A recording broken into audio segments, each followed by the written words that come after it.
बहुत सारे लोग शर्माते हैं, इस पर बात नहीं कर पाते, लेकिन आज हम बिना शर्म के इस टॉपिक पर खुल के बात करेंगे ताकि हमारे व्यूअर्स इस टॉपिक को समझ सके। प्रोस्टेट क्या है, किस वजह से बीमारी होती है और कितनी मुश्किलात का सामना करना पड़ता है। बिल्कुल, ये प्रोस्टेट ग्लैंड जो है सिर्फ मर्दों को रहने वाला ये ग्लैंड है। ओके, सो ये बचपन से ही रहेगा प्रोस्टेट ग्लैंड सभी को।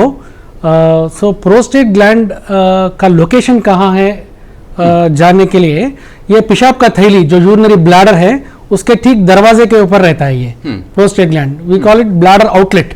सो ब्लैडर के आउटलेट पे रहेगा ये prostate gland. So prostate gland सभी मर्दों को रहता है, पर एज बढ़ने से प्रोस्टेट ग्लैंड का साइज थोड़ा बढ़ना नेचुरल है। It is like an ageing process.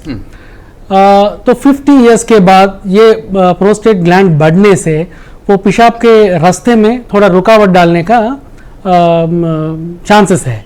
तो ये अगर प्रोस्टेट ग्लैंड बढ़ के पेशाब के धार को अगर रुकावट अगर वो डालता है, देन तब उसको प्रॉब्लम्स आते हैं। तो इट इज नॉट दैट हर किसी को प्रोस्टेट ग्लैंड के प्रॉब्लम्स होते नहीं हैं। सिर्फ उन लोगों को जिनको प्रोस्टेट ग्लैंड से बढ़ने से वो पेशाब के रास्ते में रुकावट डाल रहा है, तभी उनको प्रोस्टेट ग्लैंड से दिक्कत होना स्टार्ट होता है। थोड़ा सा आसानी से समझाते हैं। वॉलनट यानी अखरोट जैसा जो हिस्सा है आपका जो नजर आता है वो बाद में फैलने लग जाता है, बड़ा होने लग जाता है, उसकी वजह से ये बीमारी होती है। इसके सिम्टम्स, लक्षण जिसको हम हिंदी में कहते हैं आमतौर पर, क्या सिम्टम्स है जिनसे हम अंदाजा लगा सकते हैं कि ये प्रोस्टेट ग्लैंड है? तो इससे पहले प्रोस्टेट ग्लैंड में अक्सर होने वाले 3 टाइप्स के प्रॉब्लम्स हैं। तो पहला वाला है प्रोस्टेटाइटिस, मतलब इसका मतलब है प्रोस्टेट का इन्फेक्शन।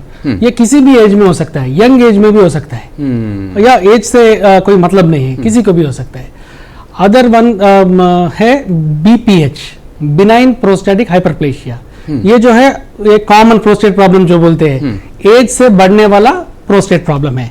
एज से जो साइज बढ़ता है प्रोस्टेट, यानी 45-50 साल की उम्र के बाद। करेक्ट। सो उसको बोलते हैं BPH। और तीसरा इंपॉर्टेंट है प्रोस्टेट कैंसर, जो है प्रोस्टेट ग्लैंड का कैंसर। सो इन तीनों के लक्षण अलग अलग है और सिमिलर भी है थोड़े। अच्छा।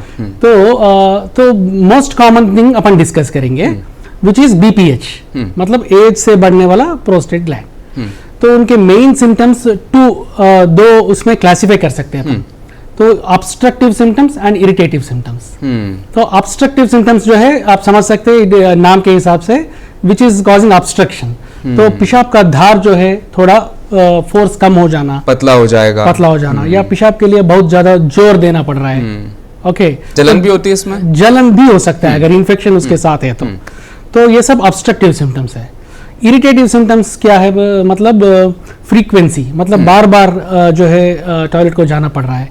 अर्जेंसी, पेशाब को रोकने का ताकत थोड़ा कम हो जाता है, अर्जेंटली भागना पड़ता है वॉशरूम को।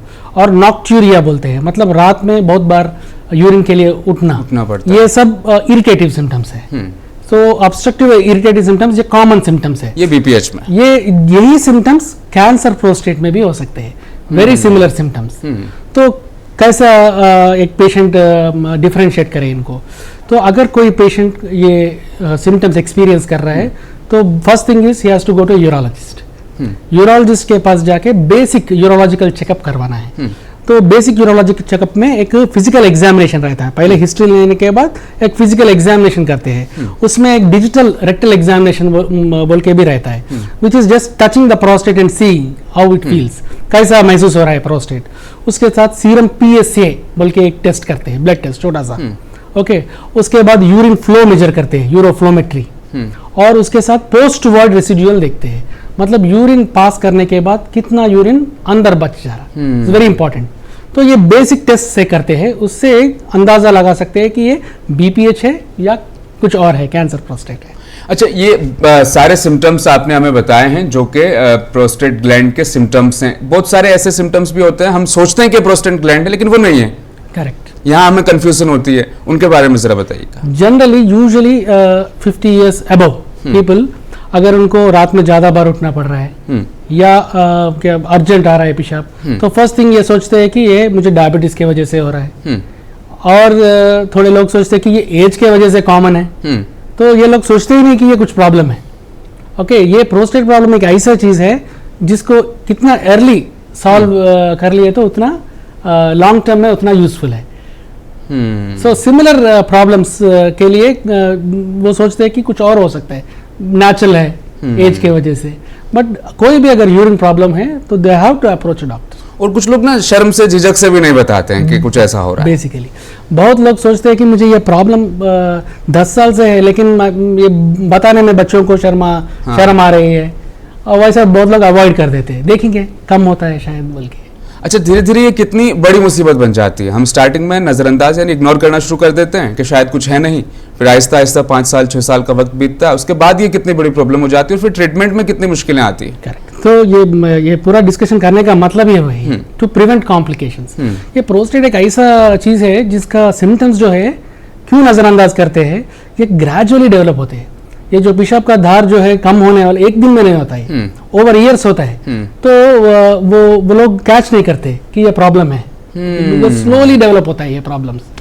तो ये प्रोस्टेट प्रॉब्लम से मेनली कॉम्प्लिकेशंस क्या क्या रहते हैं। सो प्रोस्टेट के वजह से यूरिन में धार कम हो जाता, ये सिम्टम्स तो अपन डिस्कस कर चुके हैं। ये तो लाइफस्टाइल में ये प्रॉब्लम्स करते हैं, लेकिन कॉम्प्लिकेशंस क्या करते हैं। ये प्रोस्टेट के ऑब्स्ट्रक्शन के वजह से अंदर यूरिन बच जाते रहता यूरिनरी ब्लैडर में, तो वो जो रेसिडुअल यूरिन है उसमें इन्फेक्शन आना, वो तो एसिड जैसा बन जाएगा। हाँ, एक टाइम पे यूरिन रुक जाएगा वहाँ, कंप्लीटली एम्प्टी नहीं होएगा। तो इट इज जस्ट बैक्टीरिया के लिए वो तो क्या फर्टाइल लैंड है। तो रेगुलरली इन्फेक्शंस आना, स्पेशली डायबिटिक्स को, डायबिटीज एंड प्रोस्टेट, तो उनको रेगुलरली यूरिन इन्फेक्शंस आना बहुत कॉमन है। और ये रेसिडुअल यूरिन की वजह से थोड़े लोगों को स्टोन्स फॉर्म हो जाते हैं यूरिनरी ब्लैडर में, और वर्स्ट केसेस में ये यूरिनरी ब्लैडर का प्रेशर जो है वो किडनी तक जाके इवन रीनल फेल्यूर को भी लीड कर सकता है।